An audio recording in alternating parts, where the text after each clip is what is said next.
Sex education should be taught in middle school. Can you think back to your days or your years in middle school? I'll give you some time to reflect. What is a major occurrence that happens during this time frame? Puberty. That is the most important reason why sex education should be taught in middle school. Normally, puberty is onset between the ages of 8 to 14 years old. So therefore, why not go ahead and explain to our youth what's going on with them during this time of uncertainty?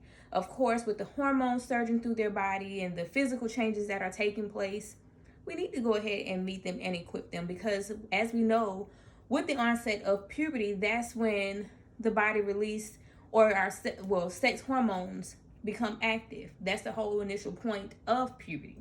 So we need to go ahead and address the issue head on and prepare them and give them the knowledge that they need to make informed decisions when it comes down to sex. Now, when we have children, of course, it's a joyous, wonderful time. But as we know, babies don't come out fully equipped with knowing everything. We have to start from scratch and teach them everything from being able to walk, being able to dress themselves, being able to feed themselves, being able to learn how to talk, how to write, how to read. But what do we teach them about sex? We can't just stop and expect that when they reach a certain age that it'll come to them, they'll figure it out, they'll find a way. That's the last thing that we want for them. But of course, nowadays, with technology being so advanced and the internet being readily available to everyone's fingertips practically, it is easy to gain access and information about sex. But is it the right way to go? First, initially, the conversation should be started in the home, of course, based on age-appropriate conversations, but nonetheless, it needs to be addressed. And that's another pinpoint as far as why sex education should be taught in middle school.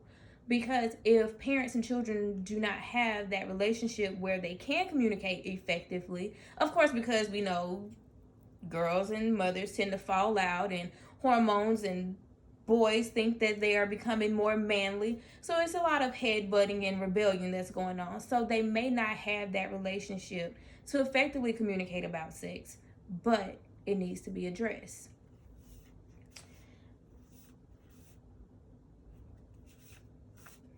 Hormones are what starts the thought process of being in love or setting up the intriguing feelings of being attracted to someone in that manner. So therefore, by giving them a full explanation and educating them on the body and what's going on, and not to shame them for what they're feeling, because it's natural. It's a part of human development. It's inevitable that those feelings are going to form. How intense, when they'll surge, that's uncertain. But the one thing that can be certain is giving them the information that they need to prepare them.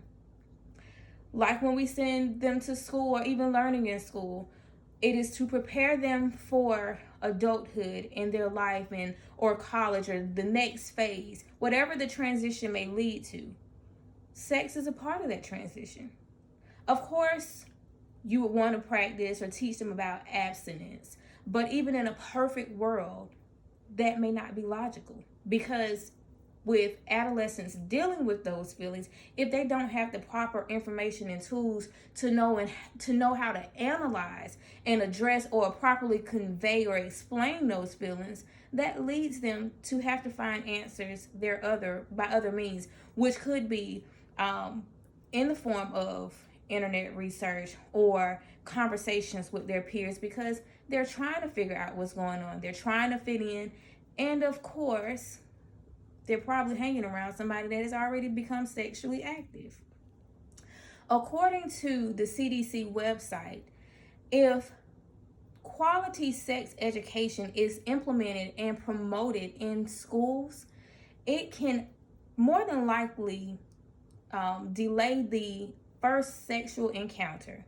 Also, give them the tools that they need to analyze family, peer, and media influence when it comes and talking to about sex, as well as fewer unprotected sex experiences, and it could also increase their academics.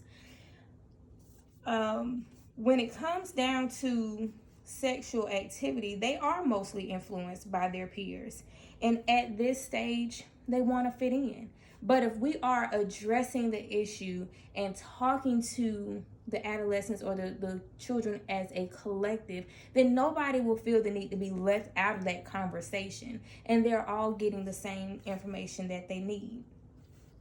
One of the reasons that parents and children may not initiate the conversation at home, it could be because of embarrassment or ignorance about sex.